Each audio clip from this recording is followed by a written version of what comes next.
Avant de faire des calculs, dans la séance d'exercice, il est demandé de refaire quelques petites relations fondamentales. Le lien entre le nombre de Nusselt et le nombre de Stanton. Le nombre de Nusselt, c'est le flux de chaleur à la paroi,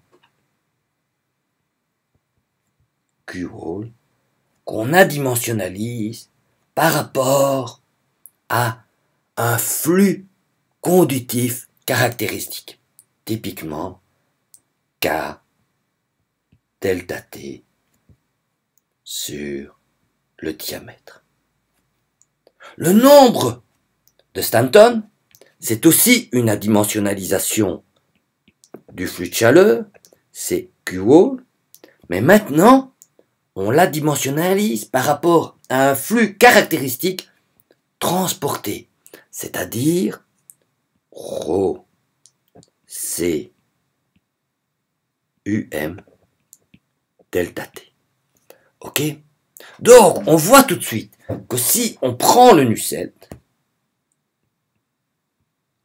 et qu'on veut obtenir le Stanton, ben, on doit prendre ce K delta T sur D, comme ça, le transformer en un Stanton, et donc ce qu'on va faire, c'est on va mettre le terme stantonien, le vert là, non, le vert j'ai dit, pilou, pilou, pilou, voilà, on va le mettre au-dessus et en dessous, ρ C UM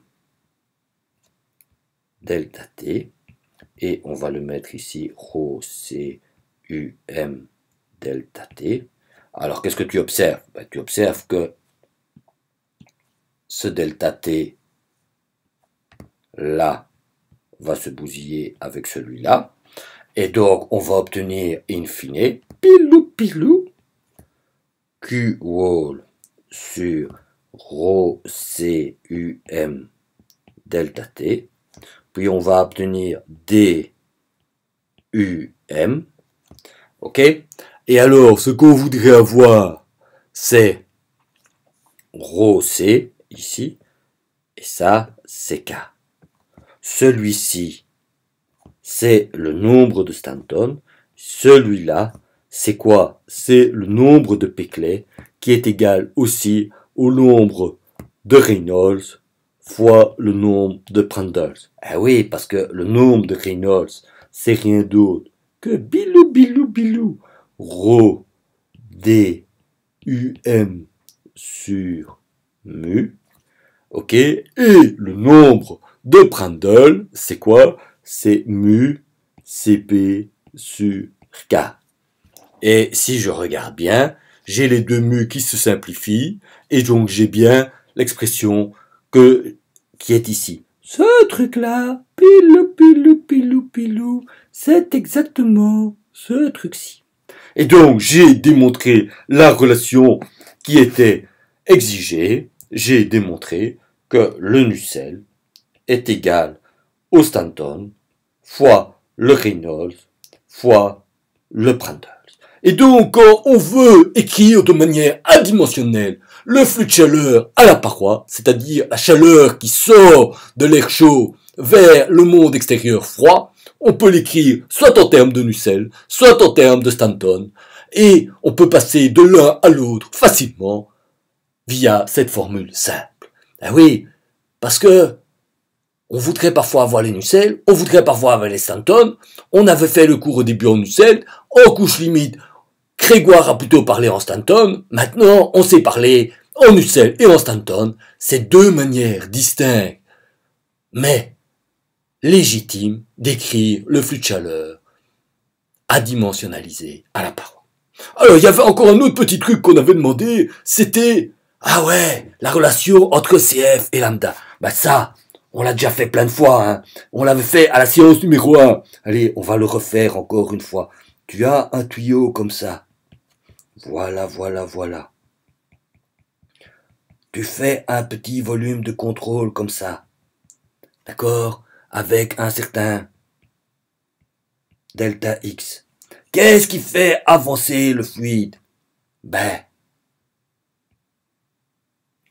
le delta de pression qui va pousser.